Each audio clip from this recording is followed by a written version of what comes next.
On the daily chart, we ended up forming a bear bar following, and we've had sideways trading for the past couple of days. It's a strong enough breakout. I still think we're going to get a second leg, but bulls are hoping that this is the only pullback we get. They want a pullback, full reversal bar, and an upside breakout testing 7,900 and the set 8,000 round number. Realistically, my concern is we may end up going sideways for more bars. And because of that, I think there's an increased risk that the pullback could be deeper. I think we will have to test breakout points. I don't know how far we end up pulling back, but I suspect we will end up getting a pullback. Then 15-minute chart, we had a fairly tight, we had this trading range over the past couple of days, and we ended up getting a strong enough bear breakout that the odds favored a second leg. This was around 8:45. And then we had a pullback, and then ultimately we broke below this trading range. And when we broke below the trading range, I thought there was increased risk that we may try and fall for some kind of measured move. You pick the measured move projection. One projection was there. Another one could be right here, and we came relatively close to it. Not quite, but relatively close. So 5-minute chart. Yesterday, we had a lot of trading range price action, and then today we gapped up on the open. When we gapped up on the open, bar one was a strong enough bear bar that it was reasonable to expect some kind of second leg.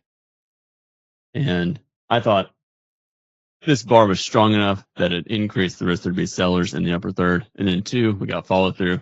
That was good for the bulls. That increased the odds that we'd get sellers above. And again, some kind of second leg down. We just don't know, obviously, what the second leg is going to look like. Then 3, we triggered the buy above 2, but we found sellers probably going to fall below the 2 low at a minimum. And then 4, we got a small second leg down. And then 5, a doji. This looks like we're going to start to go sideways. I think the selling here is enough that there's probably sellers willing to scale in higher. And then we got a bull bar, 6 closing on a tie. That's a strong enough bull bar. And I thought the odds were we'd probably get at least a small second leg up. Follow through 7, good for the bulls. But what do you notice? Upper third of the sell-off. And if this is a trading range, this might be an area where traders start selling. So 6 and 7, it's probably strong enough that we're going to get some kind of second leg up. But my overall concern is I'm not quite sure what the second leg is going to look like. And we got a doji and then another doji. At this point, you have to wonder what the second leg is going to look like. And then bar 10, instead of getting a second leg up, we started to get another bear bar. At this point, there's increased risk that we may end up pulling back and testing the bottom third. 11, we have another bear bar closing on its low.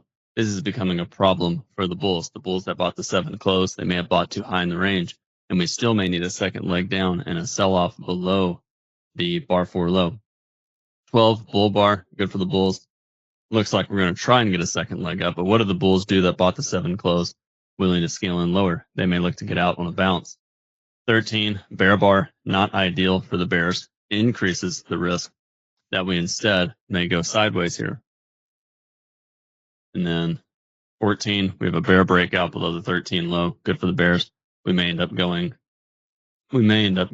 trapped bulls up here. So we have a double top. We may try and break below the neckline and fall for a measured move. 15, doji, not ideal. Breakout mode. And then 16, we have a bull bar closing on its high. That's good for the bulls. Bulls trying to get the second leg up above the 7 high. And then 17, doji, not all that clear. Pretty much breakout mode. And then 19, bear bar closing on its low. We still have the double top with bar 7 and 18. And that increases the risk that we break below the neckline 14 and fall for some kind of measured move. And then 20, 21, obviously we got the downside breakout on 21. And that's a strong enough bear breakout. We have trapped bulls who bought anywhere in here. That increases the risk that we may fall below the neckline 5 and fall for some kind of measured move. 22, good for the bears. Probably going to go at least a little bit lower. 23, more follow through. Good for the bears. If we get a bull bar closing on its high, I think it's reasonable to get out. But reality is This is enough selling that whatever reversal up we get is probably going to be minor. And then 24, bear bar closing on its low, low one short, good for the bears. Looks like we're going to go at least a little bit lower. We may have to test yesterday's low, and then we finally reached it, 25. 25 climactic, and the sell-off is not all that strong. Increase the risk that we may start to go sideways soon.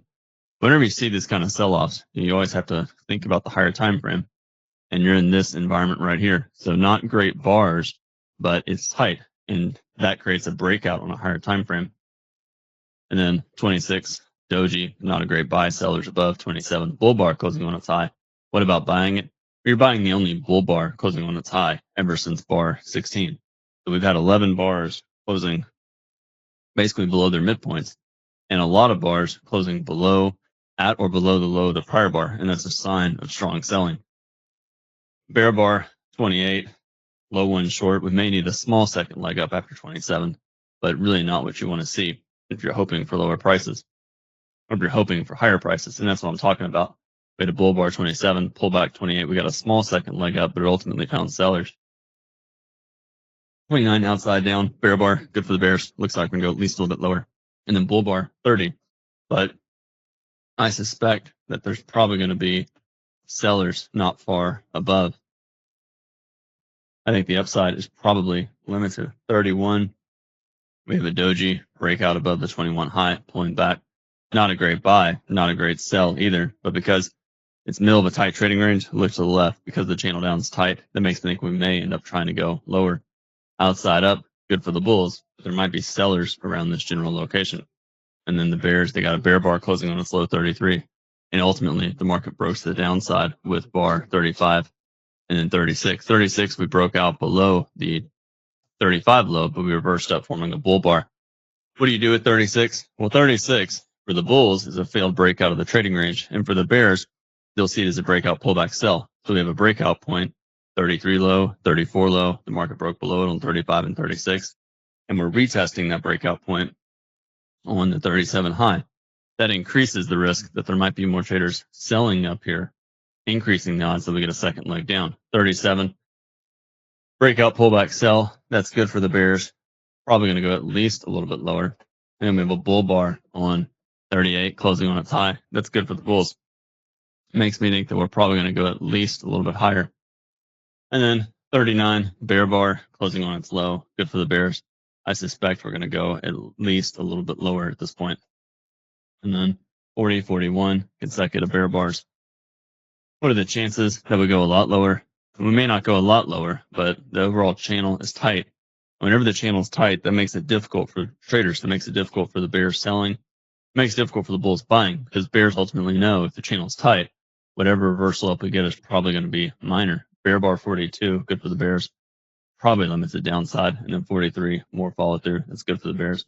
Looks like we're going to continue to go lower. And then 44, bull. We have a bull bar with a tail above the bar.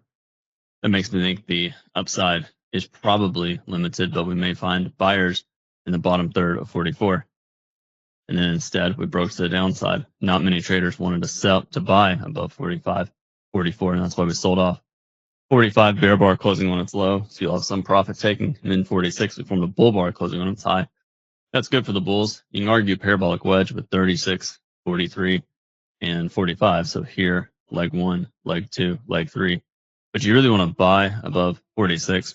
It's basically a micro channel, and that lowers the probability for the bulls. And then 47, bull bar, so we have reversal and follow through. That's good for the bulls. Increases the risk that we get some kind of second leg up. So we may find buyers, maybe the midpoints of these bars, bottom third of 47. But then 48 formed a doji, and that's hesitation. And if we start to go sideways here, you'll have the bears who sold out of their long, you'll have bears who bought back their shorts above 46, betting that the bulls are not going to get a strong upside breakout, and they'll look to sell again. Bull bar 49, good for the bulls. We may get a small second leg up. We got it on 50, but now we have a doji on 50. Not a great sell below 50, but it increases the risk if there's sellers not far above the 50 high.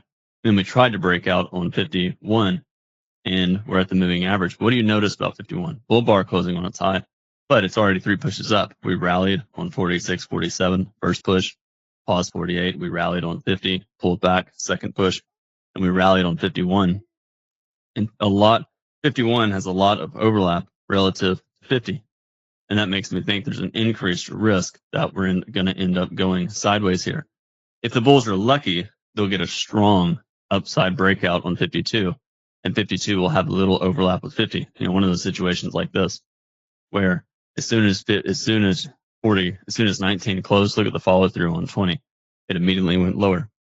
By the way, the reason this happened is you had a reversal bar 18 and follow through on 19. Follow through is confirming the reversal. And when that happened, you had a lot of bulls panicking out of the longs and bears aggressively selling to go short. Basically, when 18, bulls were hoping 19 would be a bull reversal bar closing on its high, kind of like 12. They were hoping it would undo 19. They were hoping 19 would undo 18 and trap the bulls. But instead, when it formed a weak buy signal bar in the middle of a tight trading range and it was follow through for the bears, everybody started selling. And then we got a doji on 52. That's really not what you want to see if you're hoping that the market is going to get some kind of strong upside breakout. And then bull bar 53, good for the bulls, but let's see a breakout above the moving average. And then we started to stall. And then we ended up stalling some more, 55. At this point, we're going sideways at the moving average, and we're not breaking out above the moving average. That increases the risk that we may end up just going sideways here. And rather than breaking out above, we may go sideways to down. And then ultimately, that's what we did. We started pulling back on bars.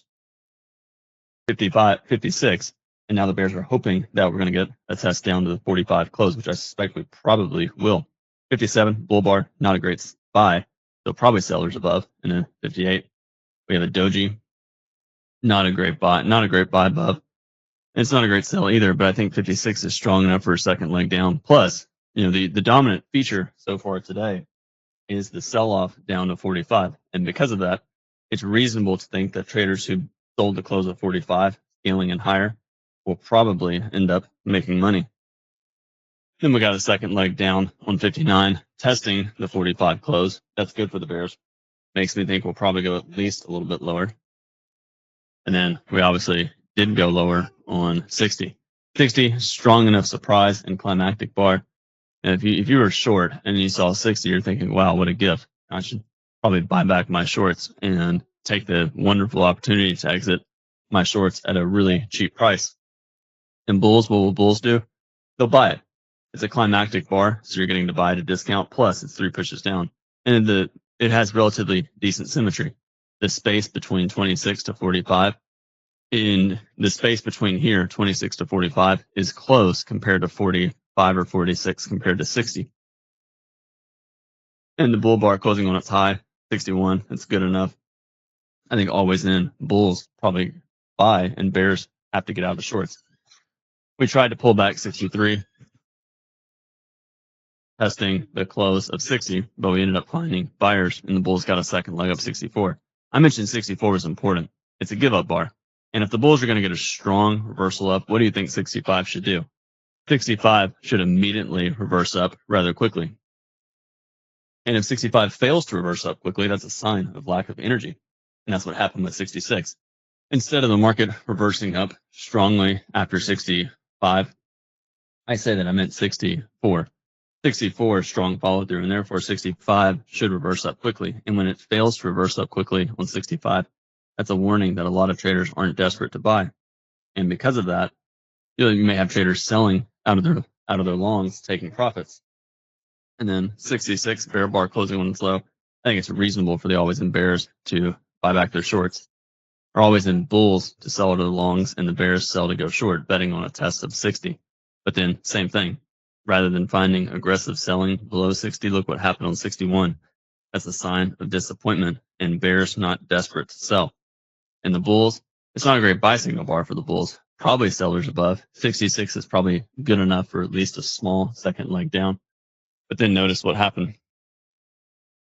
As soon as 67 ended up forming a bull bar and it got a second leg down, the market found buyers below the 67 low on 68, and that's a sign of disappointed bulls.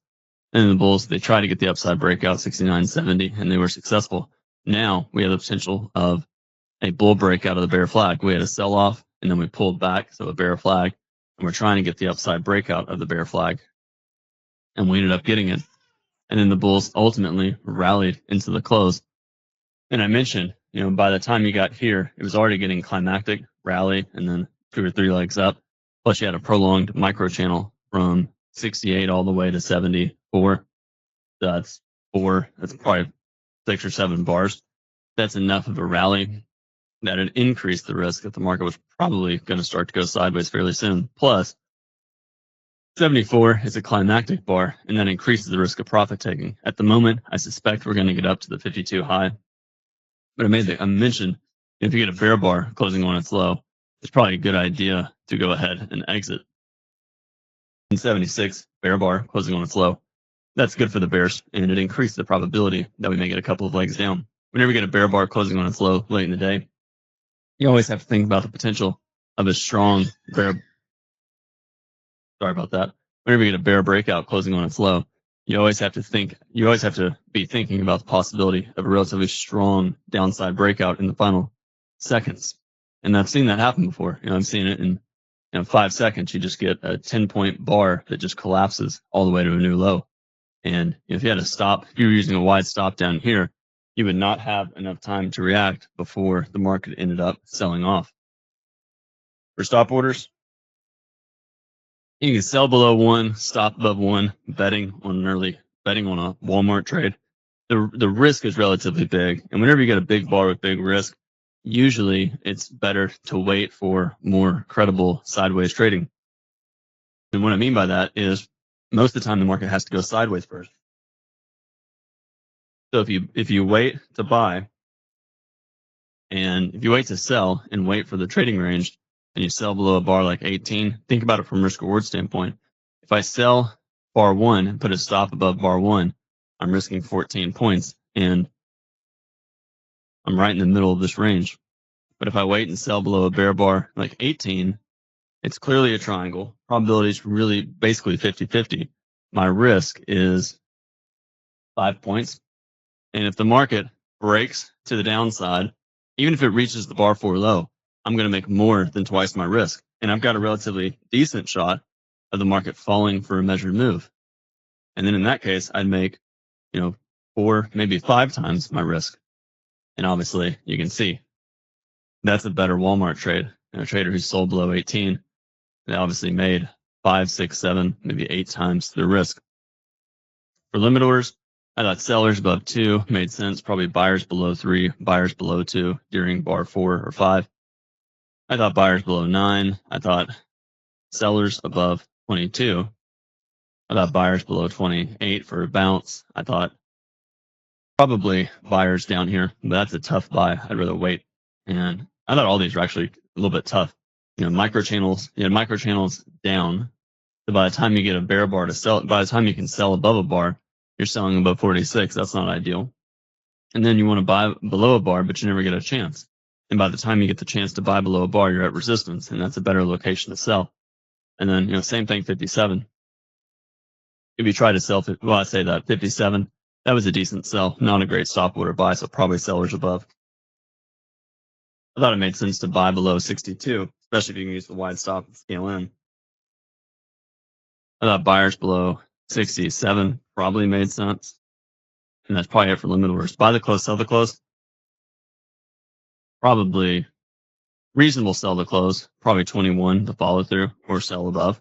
That made sense. And then, maybe sell the close 42, sell the close 43 for at least a small second leg down. But not, a little bit difficult. And then here, you sell the close at 56, you can, betting on a second leg down. I think it's better to wait and see what the follow through looks like. And then when 57 is not a strong full reversal bar, you can probably just sell the pullback on 57. Or, look to sell the upper third of the bar or even sell above it. And then buy the close, probably okay to buy the close 71 for a scalp. And that's probably it. Same thing with 72. All right. Thanks, everyone. Hope everyone has a great rest of their day. And yeah, talk to everyone later on.